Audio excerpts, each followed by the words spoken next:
Hello दोस्तों, आरआरएफएम पे आपका स्वागत है। अंजलि और बाकी सब लोग के इस तोहफे को देखकर चौंक गए थे। इसके बाद उसने जो कहा वो सुनकर तो और भी चौंक गए थे। जैसे ही उस आदमी ने अपना कमेंट खत्म किया, इधर से गर्वित और प्रीतम के मुंह से साथ निकला, अरे वाह, क्या बात है कहिए, जियो मुरारी। इधर कमेंट सेक्शंस में भी जो लोग अभी तक गर्वित और प्रीतम की टांग खींचने में लगे थे, उन्होंने भी उस आदमी की तारीफ करना शुरू कर दिया था। हाँ यार, एक आदमी को कैसा होना चाहिए, हमारे नए एडमिन जैसा होना चाहिए।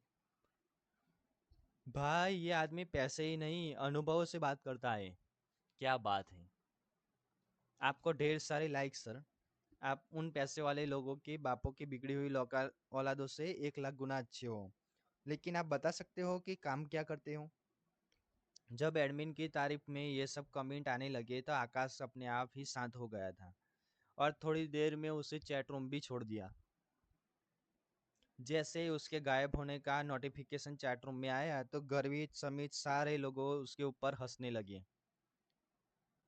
अंजलि, ये चैट रूम का एडमिन कौन है? तभी अंजलि के पीछे से एक आवाज आई। अगले ही पल एक लड़की अंजलि की बगल में आकर लेट गई और कैमरे की तरफ देखकर हाथ हिलाने लगी। उस लड़की के बाल लंबे, चेहरा हल्का सा लंबा और नाक तीखी सी थी। उसने भी थोड़ा मेकअप किया हुआ था, जो बिना कुछ सोचे ही अंजलि के लाइव में घुस आई थी। Hello guys. गाइस, ये मेरी फ्रेंड और मेरी रूम पार्टनर डिम्पल है। मुझे लगता है कि मुझसे भी ज़्यादा ये सुंदर है। अब आमना मुझसे थोड़ा ध्यान हटाकर इससे पर थोड़ा ध्यान दीजिए। वैसे मैंने इसके लाइक का लिंक आपके कमेंट सेक्शन में डाल दिया है, आप जा सकते हो। अंजलि ने डिम्पल का इंट्रोडक्शन करवाते हुए कहा। डिम्पल भी अंजलि का लाइव देख रही थी। जब उसने देखा कि कमेंट सेक्शन में 5 चांद पड़े हुए थे तो उसका दिमाग ही खराब हो गया। वो अपने मन में इन चारों के पैसे जोड़ रही थी और अचानक उसके मुंह से निकला, 50,000। उन चांदों को देखकर डिम्पल का भी मन कर रहा था कि वो उस अमीर आदमी से मिले और बात करे जिसने अंजलि को इतना बड़ा तोहफा दिया था। लेकिन उससे पहले इस आदमी के बारे में जानना चाहती थी। उसने अंजलि के सामने देखा और पूछा, अंजलि, तुमने मेरे सवालों का जवाब नहीं दिया यार।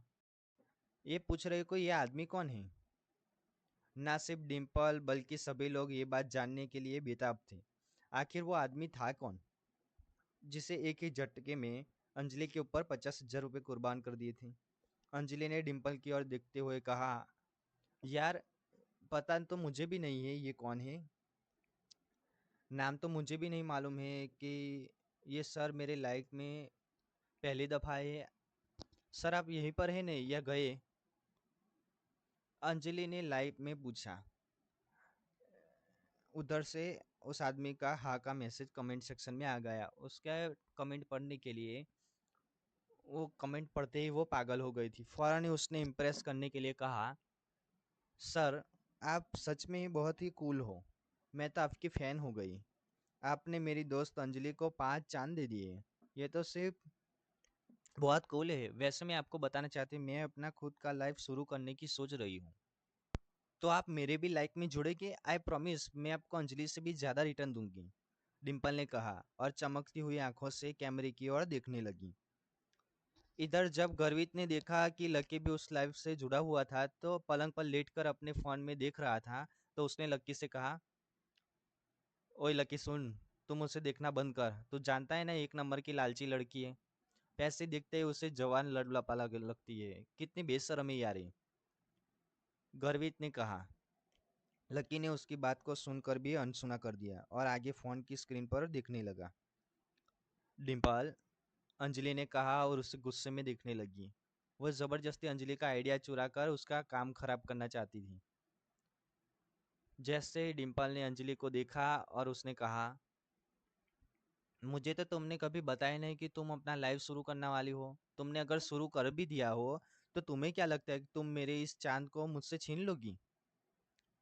डिम्पल ने उसकी बातें नहीं सुनी और कैमरे में देखते हुए बोली, सर मैं अपने बारे में कोई इंटरेस्टिंग फैक्ट बताना चाहती हूँ। मैं अभी तक सिंगल हूँ और मुझे अभी तक आज तक आपके जैसा बंदा नहीं मिला है। मिल भी कैसे सकता था सर? आप जैसे सिर्फ आप ही हो ना। अगर आपको कोई मेरी जैसी बंदी मिली ना हो ना तो हम लोग आप मिल सकते हैं, एक दूसरे को जान सकते हैं। सर आपका तो पता नहीं, लेकिन मुझे तो आपसे मिलने की ना बहुत ज़्यादा एक्साइटमेंट हो रही है। डिम्पल ने कहा और शर्म के मारे अपने गालों को लाल कर लिया। ये डिम्पल की कला थी, जब चाहे अपने चेहरे का रंग बदल सकती थी।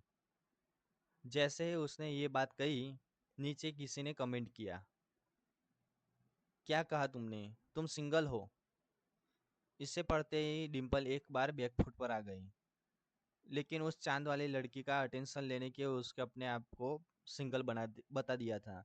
अगर वो चांद वाला आदमी इसमें इंटरेस्ट दिखाता तो ये उसके लिए वो सच में सिंगल हो जाती। वो एक ही चीज देखती थी, पैसा। ये लड़की पैसों के अलावा किसी को भी सगी नहीं हो सकती यार। कैसी लड़की है यार ये? प्रीतम ने कहा। और लकी ने उसकी तरफ देखा, लेकिन उसकी आंखों में कोई गुस्सा नहीं था।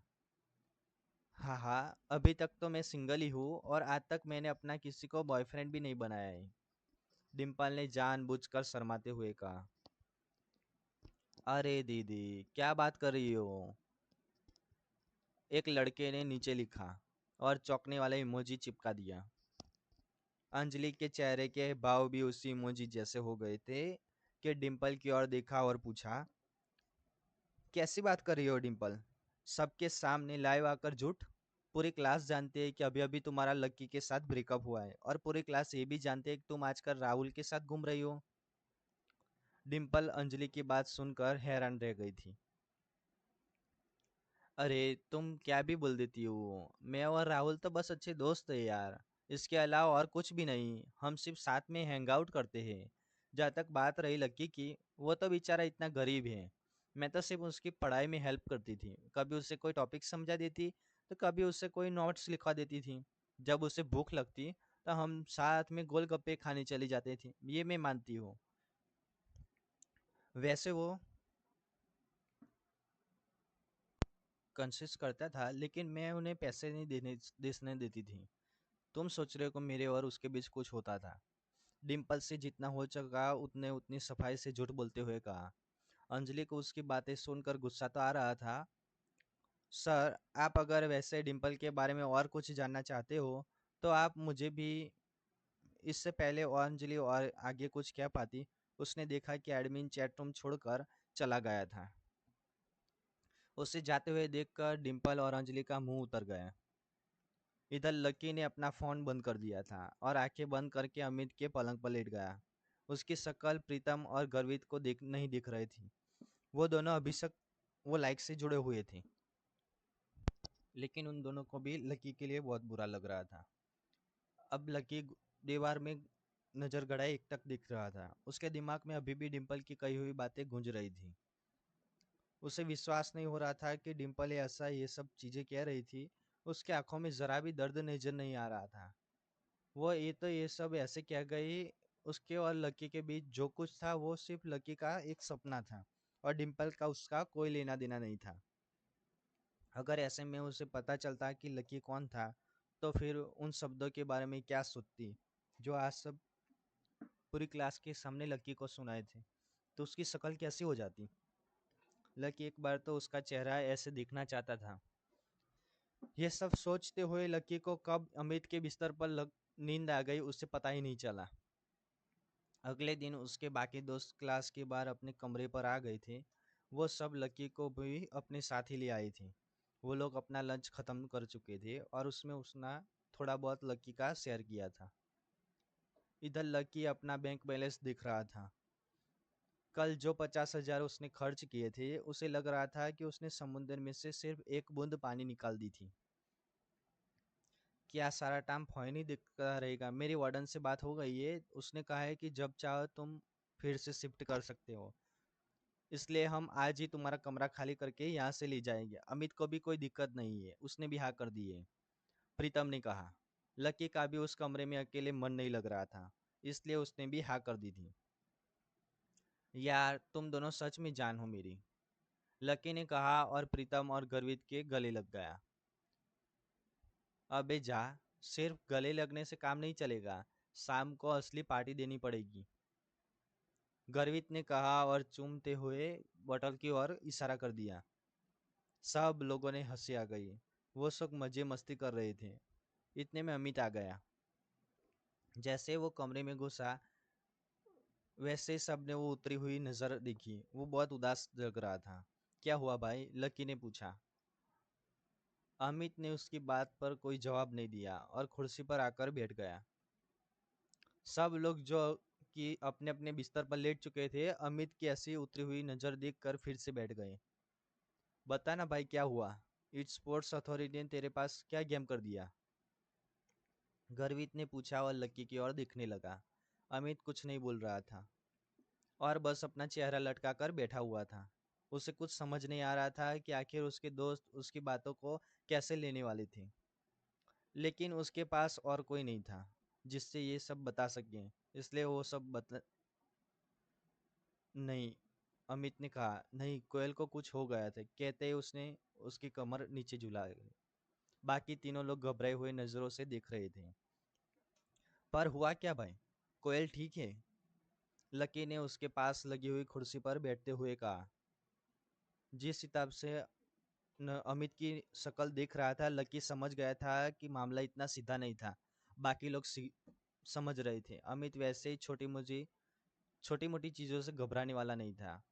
तुम्हें मालूम है कि जब बिना लंच किए कोयल चली गई थी, उस लड़के से टकरा गई थी, फिर इन दोनों के बीच कहासुनी हो गई, फिर हम लोग बीच में ही कूद गए थे। बाद में कोयल ने वहां से निकल कर उसने को शिकायत भी कर दी थी। मुझे आज मालूम पड़ा कि वो आदमी कौन था। अमित ने घबराते हुए कहा। कौन था? लकी ने पूछा। सब लोग अमित के चेहरे को बिना पलटिए झपकाए देख रहे थे। वो मोहित रायजादा था। उसके पिता लायन ग्रुप ऑफ कंपनीज के मालिक है और वो लायन ग्रुप का आने वाला सीईओ है। Lion group? प्रीतम ने मुंह से निकला। उसने अभी अभी जो सुना था उस पर विश्वास ही नहीं कर पा रहा था वो। इसलिए वो चौंक कर उसने अपने कानों को 2-3 बार खुजाया। भाई, लायन ग्रुप तो दिल्ली के इस 10 सबसे बड़ी फर्मों में आता है ना। अरे यार, कोयल ने किसने बड़ी मुसीबत ले ली है। जब लकी ने उसे शांत करवा दिया था कि फिर उसे पुलिस स्टेशन में जाने की क्या जरूरत थी यार? गर्वित ने कहा। अचानक ही कमरे में बैठे सभी लोगों की नींद खुल गई थी और उनके दिमाग की बत्तियां चलनी शुरू हो गई। लकी देख पा रहा था कि गर्वित अभी भी बड़बड़ाए जा रहा था। इसलिए उसने शांत करवाने के लिए कहा। हाँ, लेकिन कोयल भी तो किसी बड़े बड़े परिवार की बेटी है ना भाई। भाई, उसके पिता का न्यू सिटी बैंक में अकाउंट है तो वो भी पावरफुल होगी ना। लकी ने कहा। भाई, उसके पापा की कोयल ग्रुप ऑफ कंपनीज नाम की फर्म तो है। वो भी बहुत बड़ी है, लेकिन लायन ग्रुप के आगे वो कुछ भी नहीं है। मैंने ये भी सुना है कि लायन ग्रुप और कोयल ग्रुप के बीच कुछ प्रोजेक्ट्स पर पार्टनरशिप चल रही है। लायन ग्रुप में कोयल ग्रुप को कुछ काम दिलवाया था, लेकिन अब इस झगड़े के बाद वो हाथ से कोयल के पिता के पास एक लेटर आया है और वो कह रहे हैं कि उसकी सारी पार्टनरशिप खत्म कर रहे थे और ये भी कहा है कि आगे से वो कोई काम नहीं करेगी। ये सुनते ही ना कोयल के पापा सकते में आ गए। यही समझ कि उन्हें हार्ट अटैक नहीं आए, वरना हमारे बीच वो नहीं होते आज। लक्की उसकी बात को सोचकर सोच में पड़ गया। वो इन सब में क्या कर सकता था? फिलहाल तो उसे कुछ समझ नहीं आ रहा था। फिलहाल वो कुछ ना कुछ करना जरूरी था। मारे गए भाई, गर्वित समेत सारे लोगों उसके ऊपर कह रहे थे और हंसने लगे। आगे की स्टोरी जानने के